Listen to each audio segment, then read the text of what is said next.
There is a particular kind of suffering that arrives without warning, not from loss itself, but from the mind that refuses to release what is already gone. You close your eyes and they are there. You wake into silence and they fill it immediately. You go through ordinary moments, coffee, morning light, the sound of rain, and somehow, inexplicably, every single one carries their shadow. This is not weakness.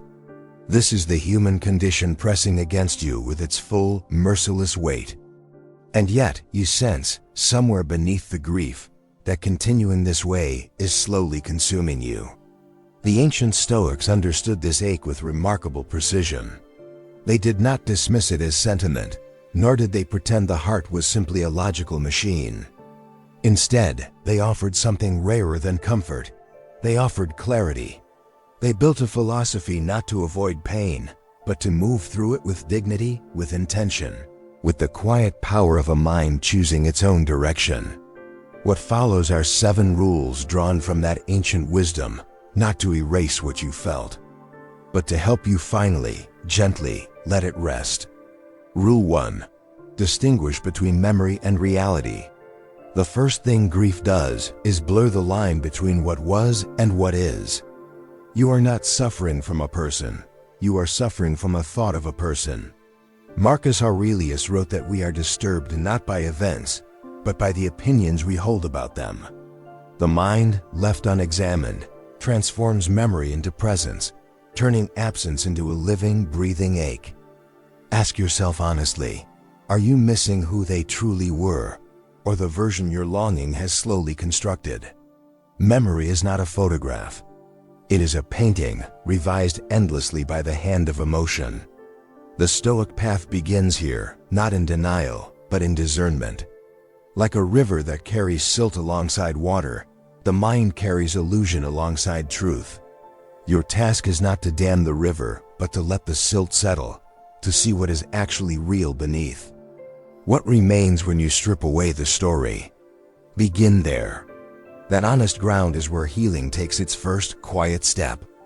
Rule 2. Accept what lies beyond your control. Epictetus, who was born into chains yet became one of history's freest minds, taught one foundational principle above all others: separate what is within your power from what is not. Another person's feelings, their choices, their departure, these belong to them entirely. Reaching for control over what was never yours to hold is like trying to grip the wind. Your hand closes on nothing, and the effort exhausts you completely. The ache of longing is often, at its deepest root, an unwillingness to accept this truth. We replay conversations, imagining different endings. We rewrite moments, casting ourselves with better words. But none of it changes what is. Can you feel the weight that falls away the moment you truly accept you were never meant to control this outcome? Acceptance is not surrender. It is the radical, courageous act of standing in reality without flinching. Release the effort of controlling what cannot be controlled, and you reclaim the energy reserved for your own becoming. Rule 3. Examine the nature of attachment. Seneca wrote with devastating precision, "We suffer more in imagination than in reality." Much of what we mourn is not the person themselves, but the identity we built around them. When someone becomes central to your sense of self, your plans, your future, your quiet daily rituals, their absence does not simply remove them. It removes a version of you. That loss carries a particular disorienting grief. The Stoics called unhealthy attachment a form of self-imprisonment. Imagine clinging to a stone at the bottom of a river, believing it is the only thing keeping you from being swept away, when in truth, it is the very weight pulling you under. What did you place in that person that actually belongs within yourself? Security, validation, purpose, joy. These are not things another person carries permanently for you. They are seeds already planted in your own nature. Examine the attachment honestly, and in that examination, you begin reclaiming what was always quietly yours. Rule 4. Practice the discipline of directed thought. Marcus Aurelius reminded himself daily, in private writings never intended for the world, that the mind is the one domain over which we hold true dominion. Not perfectly, not effortlessly, but genuinely. Every time the thought of them rises, and it will rise, you face a small but significant choice. You can follow it into the long corridor of memory and regret, walking deeper until the light disappears. Or you can acknowledge it, briefly and without cruelty to yourself, and then redirect. This is not suppression. Suppression pushes thoughts underground where they grow stronger in the dark. Redirection is different. It is conscious, deliberate movement, like a gardener turning toward the living plants rather than the withered ones. Is your mind a space you inhabit consciously, or a room where old ghosts move freely without invitation? The Stoic practice of prosoche, self-attention, is not a rigid discipline. It is a gentle, repeated returning to yourself. Each return is a quiet act of sovereignty over your own inner life.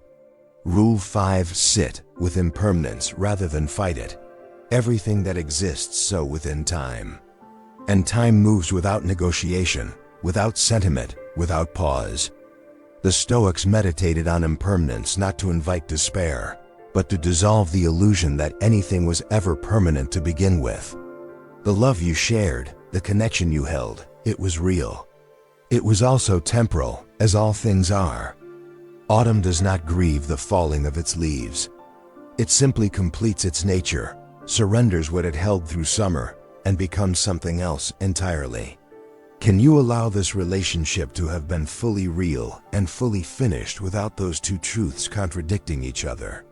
Seneca wrote that it is not that we have little time, it is that we waste much of it in resistance to what already is.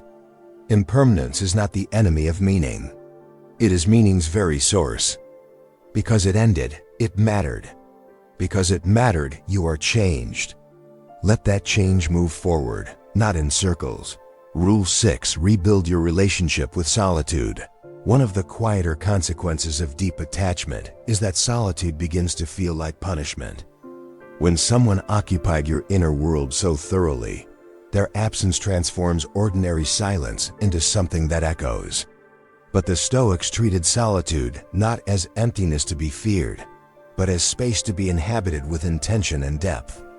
Epictetus observed that people who cannot bear their own company have yet to truly meet themselves.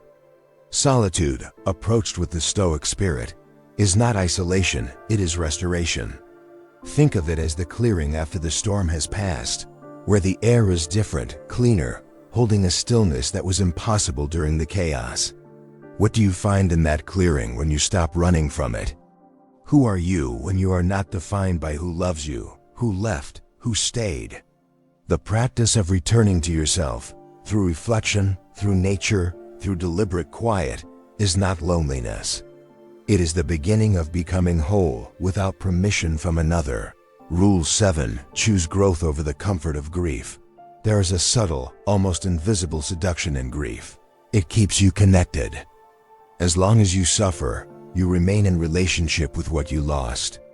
The mind mistakes pain for loyalty and calls it love. Marcus Aurelius wrote that a person has the power at any moment to begin again. Not to forget, not to diminish, but to begin. The final Stoic rule is the most demanding because it asks something profound. Are you willing to grow beyond this, even though growing beyond it feels like a final goodbye? Growth does not dishonor what you felt. The river does not dishonor the landscape it leaves behind as it moves toward open water. It shaped it. It nourished it. And then it continued, as rivers must, because movement is their nature. Choose, consciously and with full knowledge of what it costs, to let this be part of your story rather than the end of it. You are not leaving them behind. You are finally walking toward yourself. Letting go is not a single moment of decision.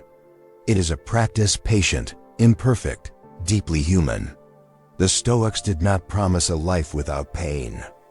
They promised a life where pain need not govern you.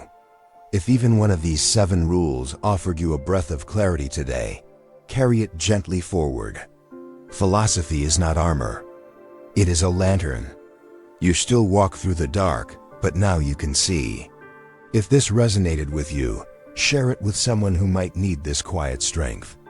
Subscribe to Anonymous Achiever for more Stoic wisdom, and remember, your peace is always worth returning to.